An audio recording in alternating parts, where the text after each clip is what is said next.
বন্ধুরা, আপনার স্মার্টফোনে দিনে কতবার নোটিফিকেশন আসে? অসংখ্য বিজ্ঞাপন, গ্রুপ চ্যাটের থামতে না চাওয়া মেসেজ।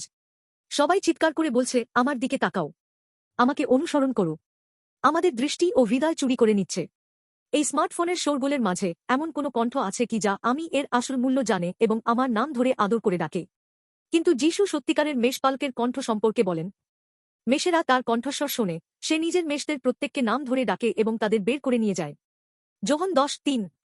সেই সময় ইহুদি মেষপালকেরা রাতে তাদের পাল মিশিয়ে রাখত। সকালে মেষপালক বের হয়ে তার নিজস্ব স্বতন্ত্র কণ্ঠে ফন গ্রিকে ডাক দিত।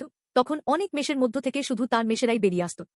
মেষেরা তাদের মেষপালকের কণ্ঠ কান দিয়ে নয়, হৃদয় দিয়ে চিনত। আজকাল আমরা অ্যালগোরিদমের সুপারিশ করা কণ্ঠকেই সবকিছু মনে করে বেঁচে থাকি। কিন্তু অ্যালগোরিদম শুধু আমাদের মানি ব্যাগ আর সময় চায়।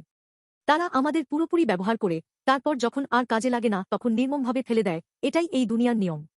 মানুষ কেন এত একা ও পথভ্রষ্ট? বাইবেল বলে, পাপের কারণে আমাদের সৃষ্টিকর্তা ঈশ্বরের সাথে সম্পর্ক ছিন্ন হয়ে গেছে। ফলে আমরা দুনিয়ার অসংখ্য মিথ্যা কণ্ঠের ধোঁকায় পড়ে এদিক ওদিক টেনে বেড়াই এবং ক্ষত নিয়ে বেঁচে থাকি। এই হারিয়ে যাওয়া ও পথভ্রষ্ট আমাদের উদ্ধার করার জন্য সত্যিকারের মেষপালক যিশু নিজে এই পৃথিবীতে এসেছিলেন এবং তাঁর কণ্ঠ আমাদের শুনিয়েছিলেন।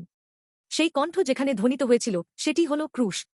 যিশুর ক্রুশীয় মৃত্যু ও পুনরুত্থানের মাধ্যমে ঈশ্বর আমাদের ও তাঁর মাঝের পাপের প্রাচীর একেবারে ভেঙে দিয়েছেন এবং সৃষ্টিকর্তা ঈশ্বরের সাথে দেখা করার একমাত্র পথ খুলে দিয়েছেন।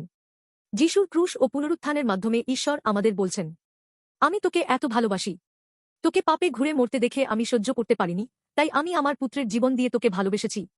ঈশ্বর আমাদের প্রতি তাঁর নিশ্চিত ভালোবাসা প্রমাণ করেছেন। যখন আমরা এই ভালোবাসার কণ্ঠ হৃদয়ে গ্রহণ করি, তখন আমরা ঈশ্বরের সাথে ঘনিষ্ঠ সম্পর্কে আসি এবং যেকোনো ঝড় ও প্রলোভন জয় করার শক্তি পাই। প্রিয় বন্ধুরা, পৃথিবীর অসংখ্য শোরগোলের মাঝে আমাদের আত্মাকে জাগিয়ে তোলা ও শান্ত করার একমাত্র উদ্ধারকারী বার্তা শুধু যিশু খ্রিস্টই। এই মুহূর্তে আমি আন্তরিকভাবে কামনা করি যে আপনারা যিশুর কণ্ঠের জন্য, যিনি আপনাদের জন্য প্রাণ দিয়েছেন, আপনাদের হৃদয়ের দরজা খুলে দিন এবং উত্তর দিন।